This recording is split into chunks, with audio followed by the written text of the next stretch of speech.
Radhe Radhe wisdom channel में आप सबका स्वागत है। तो आज के इस वीडियो में हम जानेंगे कि कैसे शनिदेव ने पांडवों के ज्ञान की परीक्षा ली। पांडव जब अज्ञातवास पर थे तो उस समय शनिदेव ने पांडवों के ज्ञान की परीक्षा किस प्रकार ली, यही आज के इस वीडियो में हम जानेंगे। अगर आपको मेरा ये वीडियो पसंद आए तो प्लीज़ इसको लाइक शेयर ज़रूर कीजिएगा और प्लीज़ मेरे चैनल को सब्सक्राइब कीजिएगा और नीचे थैंक्स का बटन दबाकर मुझे सहयोग कीजिएगा। पांडवों का अज्ञातवास समाप्त होने में कुछ समय शेष रह गया था। पांचों पांडव और द्रौपदी जंगल में छुपने का स्थान ढूंढ रहे थे। उधर शनिदेव की आकाश मंडल से पांडवों पर नज़र पड़ी। शनिदेव के मन में विचार आया कि इन सब में बुद्धिमान कौन है, इस बात की परीक्षा ली जाए। शनिदेव ने एक माया का महल बनाया। कई योजन दूरी में उस महल के 4 कोने थे, पूरब, पश्चिम, उत्तर, दक्षिण।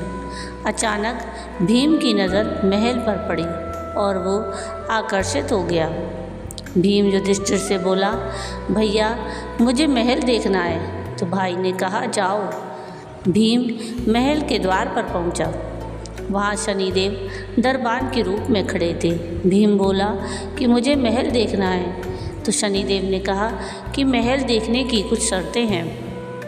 पहली शर्त है कि महल में 4 कोने हैं, परंतु आप एक ही कोना देख सकते हैं। दूसरी शर्त, महल में आप जो भी देखोगे उसकी सार सहित व्याख्या करोगे।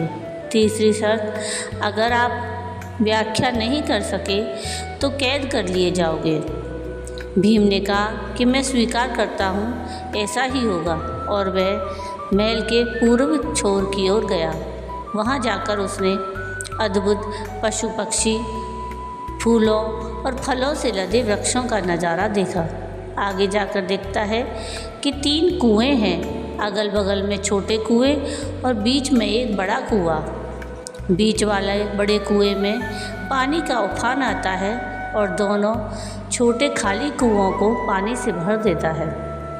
फिर कुछ देर बाद दोनों छोटे कुओं में उफान आता है तो खाली पड़े बड़े कुएं का पानी आधा रह जाता है। इस क्रिया को भीम कई बार देखता है पर समझ नहीं पाता और लौटकर दरबान के पास आता है। दरबान पूछता है कि आपने क्या देखा? तो भीम बोलते हैं, महाशय मैंने पेड़ पौधे, पशु पक्षी सभी देखे, वो मैंने पहले कभी नहीं देखा था, जो अजीब थे।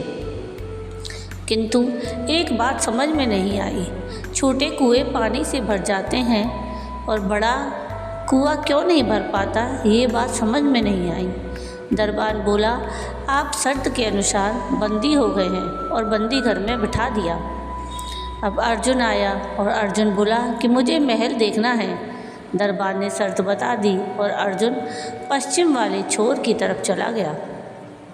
आगे जाकर अर्जुन क्या देखता है कि एक खेत में 2 फसल उग रही थी, एक तरफ बाजरे की फसल और दूसरी तरफ मक्का की फसल। बाजरे के पौधे से मक्का निकल रही थी और मक्का के पौधे से बाजरा निकल रहा था। अजीब लगा, कुछ समझ नहीं आया तो वह वापस द्वार पर आ गया। तो दरबान ने पूछा कि आपने क्या देखा? तो अर्जुन बोला, महाशय सब कुछ देखा पर बाजरा और मक्का की बात समझ में नहीं आई। शनिदेव ने कहा कि शर्त के अनुसार आप बंदी हैं। अब महल देखने के लिए नकुल आया। वह बोला कि मुझे महल देखना है। फिर वह उत्तर दिशा की ओर गया। वहाँ उसने देखा कि बहुत सारी सफ़ेद गाय, जब उनको भूख लगती है तो वह अपनी छोटी बच्चियों का दूध पीती हैं। उसे कुछ समझ नहीं आया और द्वार पर आया। शनिदेव ने पूछा कि आपने क्या देखा? तो नकुल बोला, महाशय गाय बच्चियों का दूध पीती हैं, ये समझ नहीं आया। तब उसे भी बंदी बना लिया। अब सहदेव महल देखने के लिए आया और वह दक्षिण दिशा की ओर गया। अंतिम कोना देखने के लिए क्या देखता है कि वहाँ पर एक सोने की बड़ी शिला एक चांदी के सिक्के पर टिकी हुई डगमग डोल रही है, पर गिरे नहीं, छूने पर भी वैसी ही रहती है। समझ नहीं आया तो वह वापस द्वार पर आ गया और बोला कि सोने की शिला की बात समझ में नहीं आई। तब वह भी बंदी बना लिया गया। चारों भाई जब बहुत देर तक वापस नहीं आए तब युधिष्ठिर को चिंता हुई। वह भी द्रौपदी सहित महल में गए और भाइयों के लिए पूछा। तब दरबार ने उसे सारी बात बता दी और बता दिया कि वो शर्त के अनुसार बंदी हैं। युधिष्ठिर बोला कि भीम, तुमने क्या देखा? तो भीम ने कुएं के बारे में बताया। तब युधिष्ठिर ने कहा कि यह कलयुग में होने वाला है। एक बाप 2 बेटों का पेट तो भर देगा, परंतु 2 बेटे मिलकर एक बाप का पेट नहीं भर पाएंगे। इस प्रकार भीम को छोड़ दिया गया। अब अर्जुन से पूछा कि तुमने क्या देखा? तो उसने फसल के बारे में बताया। युधिष्ठिर ने कहा कि यह भी कलयुग में होने वाला है, अर्थात वंश परिवर्तन। जैसे ब्राह्मण के घर शूद्र की लड़की और शूद्र के घर बनिए की लड़की ब्याही जाएंगी। अब अर्जुन भी छूट गया। नकुल से पूछा कि तुमने क्या देखा? तब उसने गाय का वृत्तांत बताया।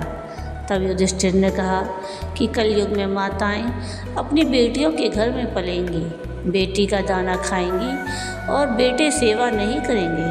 तब नकुल भी छूट गया। सहदेव से पूछा कि तुमने क्या देखा? तो उसने सोने की शिला का वृत्तांत बताया। तब युधिष्ठिर बोला कि कलयुग में पाप धर्म को दबाता रहेगा, परंतु धर्म फिर भी जिंदा रहेगा, खत्म नहीं होगा। आज के कलयुग में ये सारी बातें सच साबित हो रही हैं। तो ये थी कथा पांडवों और शनिदेव की कि कैसे शनिदेव ने पांडवों की अज्ञातवास के दौरान उनकी परीक्षा ली। आपको ये कथा कैसी लगी मुझे कमेंट करके ज़रूर बताइएगा। और अगर आपको ये कथा पसंद आई हो तो प्लीज़ इसको लाइक शेयर ज़रूर कीजिएगा और प्लीज़ मेरे चैनल को सब्सक्राइब कीजिएगा और कमेंट में राधे राधे ज़रूर लिखिएगा और नीचे थैंक्स का बटन दबाकर मुझे सहयोग कीजिएगा, जिससे मैं और अच्छी वीडियो आप लोगों के लिए ला सकूँ। वीडियो पूरा देखने के लिए थैंक यू। राधे राधे।